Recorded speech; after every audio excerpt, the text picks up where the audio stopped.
La sélection tunisienne est actuellement en train de discuter avec 6 joueurs binationaux. On voit qu'en interne ça fonctionne, ça travaille très bien et enfin la sélection a décidé de se bouger un petit peu. Sur ce, n'hésitez pas à vous abonner et à liker et sans plus tarder bien sûr on commence la vidéo.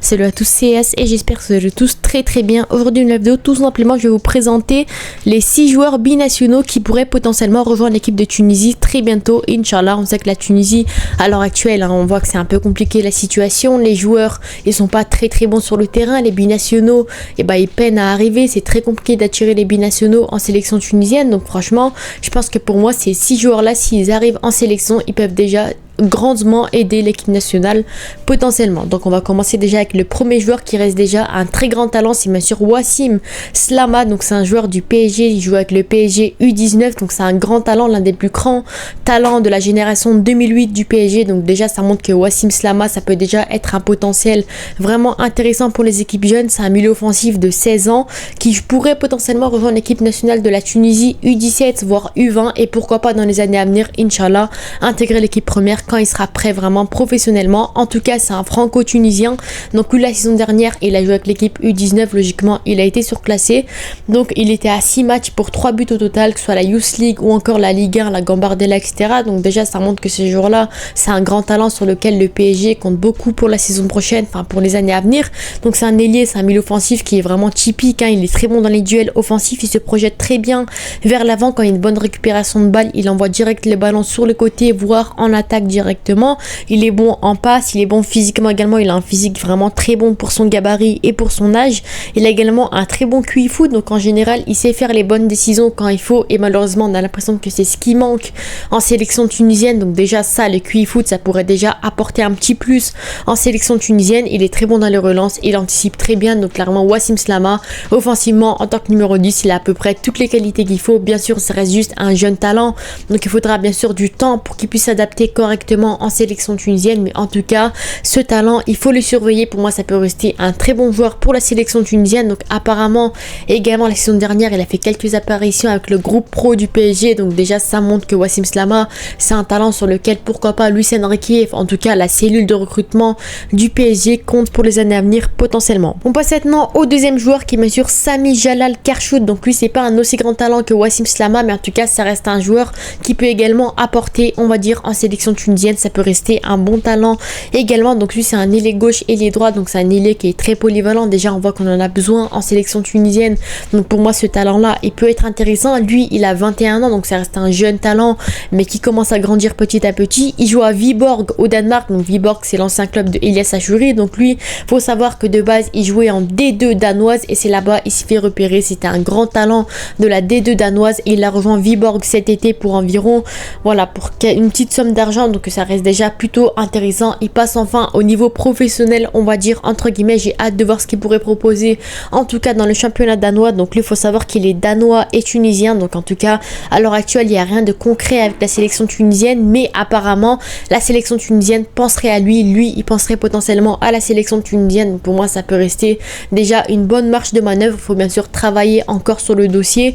En tout cas ce talent là c'est un bon joueur. La saison dernière il a fait une saison complète en D2 danoise avec 5 buts et 2 passes D. Donc en tout cas c'est un joueur qui est puissant, qui est plutôt rapide, c'est un joueur qui est explosif, qui est solide.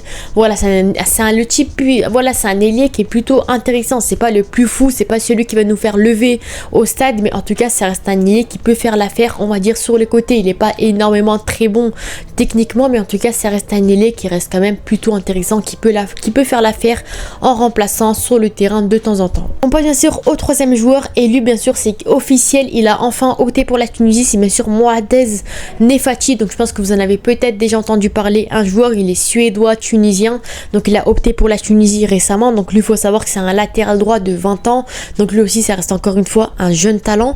Donc il joue à Norrköping, donc c'est un club en Suède, donc désolé de la prononciation, mais en tout cas il a opté pour la Tunisie. Il devrait normalement rejoindre Inch'Allah la Tunisie pour le stage de septembre si tout se passe bien, donc il va rejoindre bien sûr l'équipe première.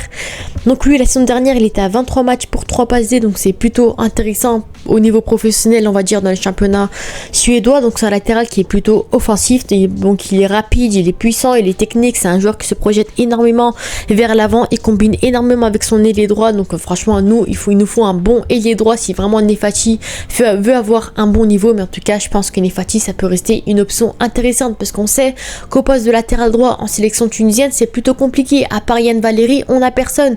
Donc en plus, Yann Valéry, il a plus un profil défensif, lui il a plus un profil offensif. Donc pour moi, je pense que le coach aura un peu du choix, on va dire, à ce poste là. Ça dépend s'il veut jouer offensif ou défensif. Mais en tout cas, Néfati, pour moi, bien sûr, il peut rester une bonne option en tant que latéral droit. Voilà, c'est pas le meilleur latéral droit au monde, c'est pas un énorme latéral droit, mais ça reste quand même un jeune talent qui peut faire l'affaire, qui peut encore progresser, bien entendu. Donc clairement, moi, à thèse, Néfati, ça peut rester, et bien sûr, une bonne doublure, on va dire, à Yann Valéry, voire avoir du temps de jeu, pourquoi pas, si le coach décide de le mettre pour jouer offensif. On passe bien sûr au dernier joueur, enfin à l'avant-dernier joueur, c'est bien sûr Ismaël Diarbi, le fameux talent du PSG. Le fameux talent, ça fait des années et des années que la Tunisie aimerait le convaincre pour rejoindre la sélection. Bizarrement, là, apparemment, il aurait opté pour la Tunisie.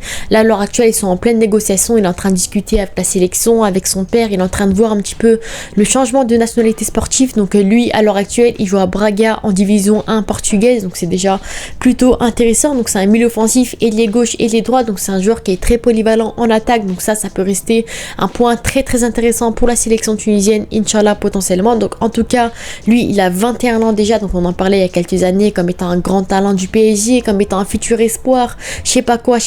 À l'heure actuelle, 3 ans plus tard, il a 21 ans, il joue à Braga. Il est quand même plutôt intéressant. C'est un joueur qui est important du Braga offensivement. Donc pour moi, déjà, Ismaël Diarbi, ça peut rester bien sûr une très très belle pioche de la part de la sélection tunisienne. Donc lui, il faut savoir qu'il a 3 origines: français, espagnol, tunisien. Il a déjà joué avec les sélections françaises, avec les sélections jeunes également espagnoles. Et là, apparemment, il veut opter pour la sélection tunisienne pour diverses raisons. On va pas en parler plus que ça.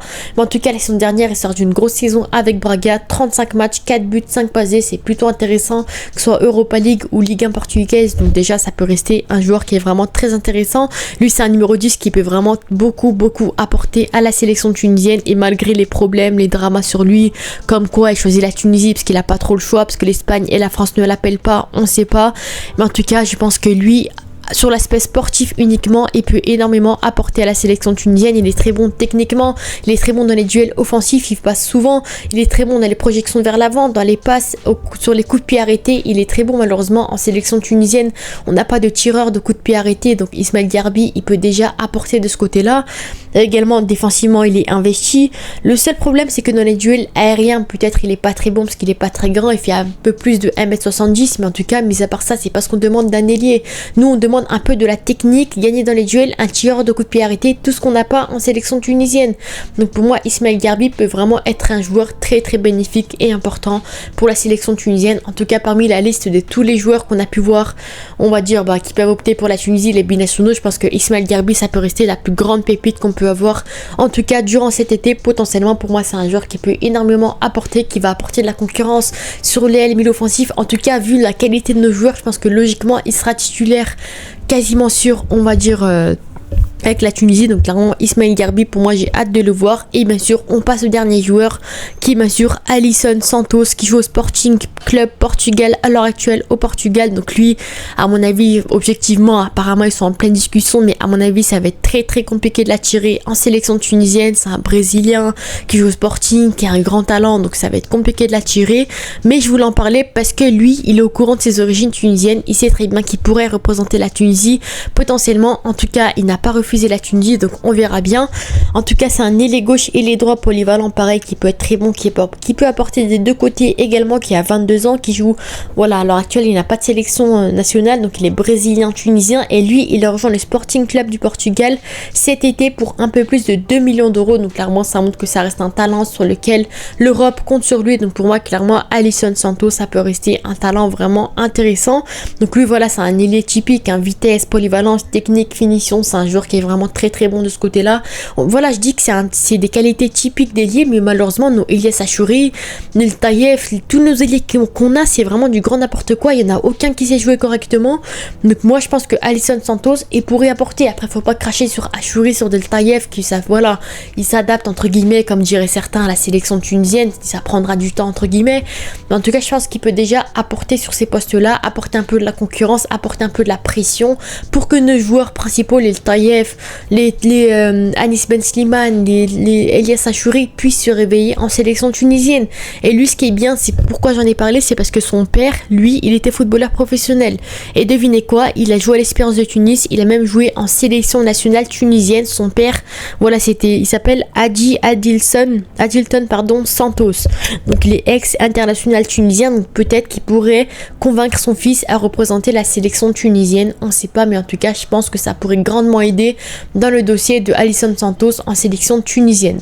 Donc voilà, c'était les talents tunisiens, les binationaux potentiellement qui pourraient représenter l'équipe de la Tunisie. À mon avis, je pense qu'ils pourraient grandement apporter, surtout offensivement, où malheureusement on voit qu'il y a un grand manque. Sur ce, n'hésitez pas à vous abonner et à liker. On se dit à la prochaine. Ciao.